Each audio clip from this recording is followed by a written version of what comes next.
हाँ बच्चों, के मौर्य क्लासेज में आप लोगों का स्वागत है। आज क्लास 10th में हम लोग क्लासिफिकेशन ऑफ नॉन कार्डेट और कशेरुकी का वर्गीकरण पढ़ रहे थे। तो इसमें अगला संघ जो है आपका एस्कहेलमिन्थीज और निमेटोहेलमिन्थीज और निमेटोडा संघ के बारे में पढ़ेंगे। निमेटोड ये कुछ मृदा में पाए जाते हैं, कुछ जल में भी पाए जाते हैं। अधिकतर पैरासाइटिक परजीवी जीवन व्यतीत करते हैं, पैरासाइटिक मोड ऑफ न्यूट्रिशन व्यक्त करते हैं। एस्कहेलमिन्थीज एस्केरिस लुम्बिया क्वाड्रेटिस इसमें है। चलिए चलते हैं संघ फाइलम जनरल कैरेक्टर, इसके सामान्य लक्षण क्या क्या है। बच्चों, जो इस संघ के जीव होते हैं उनका शरीर जो है पतला थीन होता है, लंबा बेलनाकार सिलिंड्रिकल होता है, खंडहीन, ध्यान दीजिए, अनसेगमेंटेड मोस्ट कैरेक्टरिस्टिक फीचर है स्केरिस का। अनसेगमेंटेड अखंडित होता है और क्रीम कीड़े के समान होते हैं, थ्रेड लाइक होते हैं और इनके शरीर की लंबाई 24 सेंटीमीटर के लमसम होती है। शरीर के ऊपर एक फ्लेशी आवरण होता है जिसको क्यूटिकल कहते हैं। क्या कहते हैं? क्यूटिकल का आवरण होता है। इस संघ के जंतुओं के शरीर कवर्ड बाय क्यूटिकल आवरण से ढकी रहती है, जो प्रोटेक्टिव सुरक्षात्मक होती है। उसके कारण उस पर पाचक एंजाइमों का कोई प्रभाव नहीं होता। बाइलेटरल सिमेट्री, इस संघ के जीवों में द्विपार्श्वी सममित पाई जाती है। द्विपार्श्वी सममित बाइलेटरल सिमेट्री होता है। शरीर ट्रिप्लोब्लास्टिक त्रिस्तरीय होता है। शरीर ट्रिप्लोब्लास्टिक का मतलब त्रिस्तरीय होता है, एक्टोडर्म, इंडोडर्म और मेसोडर्म। असत्य देह गुहा पाई जाती है। सीउडोसिलोम असत्य देह गुहा पाई जाती है, सत्य देह गुहा नहीं पाई जाती है। इसमें आपको बताया गया था कि जीव 3 तरह के होते हैं, एसिलोमेट, सिलोमेट और सीडोसिलोमेट। एसिलोमेट माने अगुही, उनके शरीर में कोई गुहा नहीं पाई जाती है, और सिलोमेट माने जिसमें गुहा पाई जाती है, गुही जीव। और एक सीडोसिलोमेट जिसमें फाल्स सिलोम होती है, असत्य देह गुहा पाई जाती है, उनको सीडोसिलोम कहते हैं। असत्य देह गुहा सीडोसिलोम उसमें उपस्थित होती है, फाल्स सिलोम होती है। तो निमेटोडा संघ के जीव में सीडोसिलोम असत्य देह गुहा पाई जाती है।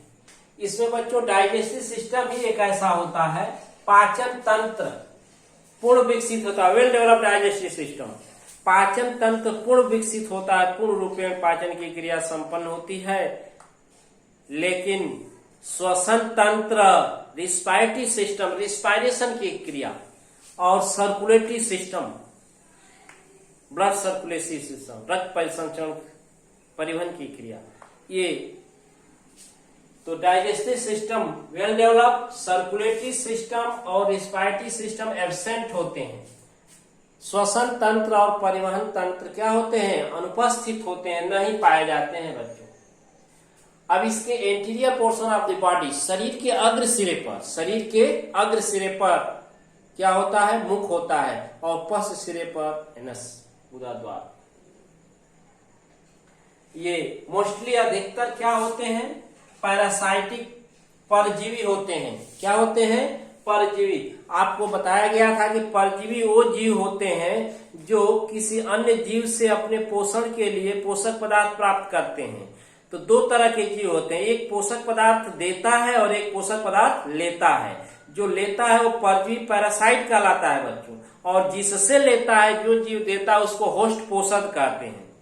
तो inter relationship between host and parasite, परजीवी और पोषक में यही संबंध है कि परजीवी अपने पोषक पदार्थ पोषक जीव से प्राप्त करते हैं। अब ये परजीवी 2 तरह के होते हैं, बाह्य परजीवी एक्टोपैरासाइट और अंतः परजीवी इंडोपैरासाइट। बाह्य परजीवी पोषक के बाहरी बॉडी के आउटर सरफेस से ही अपने पोषक पदार्थ प्राप्त कर लेते हैं, और अंतः परजीवी जो होते हैं उस पोषक के शरीर के अंदर प्रवेश करके रहते हैं और वहीं से अपने पोषक पदार्थ को प्राप्त करते रहते हैं। तो इस तरह से बच्चों पोषक परजीवी का संबंध है। पोषक ऐसे जीव हैं जो किसी अन्य जीव के लिए पोषक पदार्थ देते हैं, और परजीवी पैरासाइट ऐसे जीव हैं जो दूसरे जीव से अपने पोषक पदार्थों को प्राप्त करते हैं। ये दो प्रकार के होते हैं, बाह्य परजीवी और अंतः परजीवी, एक्टोपैरासाइट और इंडोपैरासाइट। जैसे हमारे बाल में, आपके बाल में जू रहता है तो बाहर से रक्त चूसता है, तो एक्टोपैरासाइट। और पेट का केचुआ आपको इसी निमेटोडा में एस्केरिस लुम्बियाक्वाडेटिस एस हेलमिंथेज का है।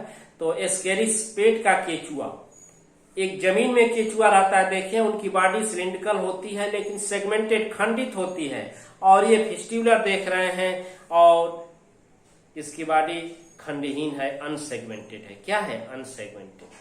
तो पेट का केचुआ एस्केरिस क्या है? इंडोपैरासाइट है बच्चों। तो चलिए चलते हैं, ये मोस्टली क्या है? पैरासाइट होते हैं, परजीवी होते हैं। अब तो समझ आ गया, जो अपना जीवन चक्र पूर्ण करने के लिए पोषक पदार्थ अन्य जीव से प्राप्त करते हैं। सम कुछ जो होते हैं लैंड एंड वाटर लिविंग होते हैं, कुछ मृदा पर और कुछ जल में वास करते हैं, living. These are causes human diseases, ये मनुष्य में रोग उत्पन्न करते हैं, ह्यूमन डिजीज उत्पन्न करते हैं। क्या उत्पन्न करते हैं? Human disease. जैसे ascaris, filarial worm, thread worm, hook worm. Ascaris है पेट का केचुआ, फाइलेरियल वार्म, फाइलेरिया कीट, और थ्रेड वार्म, सूत्रकृमि, और हुक वार्म, हुक कृमि। इस उदाहरण है। तो बच्चों सबसे पहले हम लोग इसकी संरचना देख लें। एस्केरिस दो रूपों में होता है, नर और मादा। नर छोटा होता है और उसकी पूंछ थोड़ा सा नीचे की तरफ टेलमुड़ी होती है, और मादा जो होता है नर से बड़ा होता है, इलांगेटेड सिलिंड्रिकल बॉडी। इसमें मुख के नीचे उत्सर्जित क्षेत्र एक्सक्रीटरी पोर होते हैं, जबकि उसके नीचे जो है रिप्रोडक्टिव पोर होते हैं, जनन क्षेत्र होते हैं। इस तरह से नर छोटा और मादा उसके तुलना में बड़ा होता है। तो ये संरचना है एस्केरिस। यही एस्केरिस जो है मनुष्य की आंत में अंतः परजीवी के रूप में वास करता है। आंत में कोलन घाव उत्पन्न करता है, म्यूकोसा सब म्यूकोसा कोशाओं को खाता है, नष्ट करता है, और आमातिसार जिसको कहते हैं डिसेंट्री, पेचिस रोग उत्पन्न कर देता है। घाव जिससे वॉमिटिंग होती है, उल्टी महसूस होती है, पेट में दर्द होता है, ऐंठन होता है।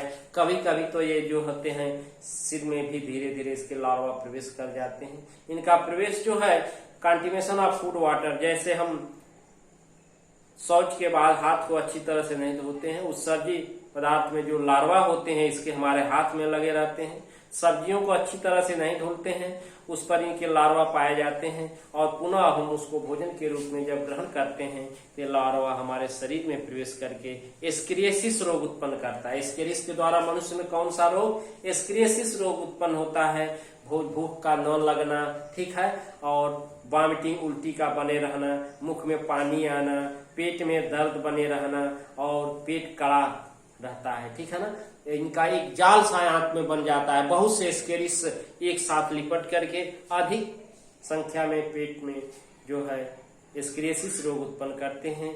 कुछ की इसके कारण मृत्यु भी हो जाती है, ठीक है। जैसे गाय के, भैंस के बच्चे देखते हैं एस्केरियासिस के शिकार हो जाते हैं और अंत में उनकी मृत्यु भी हो जाती है। और मनुष्य में बच्चे से लेकर एडल्ट तक इस एस्केरियासिस रोग से पीड़ित रहते हैं। तो बच्चों, एस्केरिस लुम्बियाक्वाडेटिस फाइलेरियल वार्म फाइलेरिया उत्पन्न करता है, ठीक है, और एस्केरियासिस रोग एस्केरिस लुम्बियाक्वाडेटिस के द्वारा उत्पन्न होता है।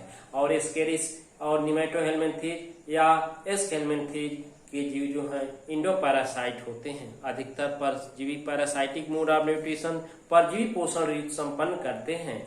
उसमें से कुछ मनुष्य की आंत में पाए जाते हैं अंतः परजीवी के रूप में, और एस्केरियासिस रोग उत्पन्न करते हैं। तो इस तरह से बच्चे हम लोग ये फाइलम एस हेलमिंथेज निमेटोडा संघ के बारे में अध्ययन किया गया।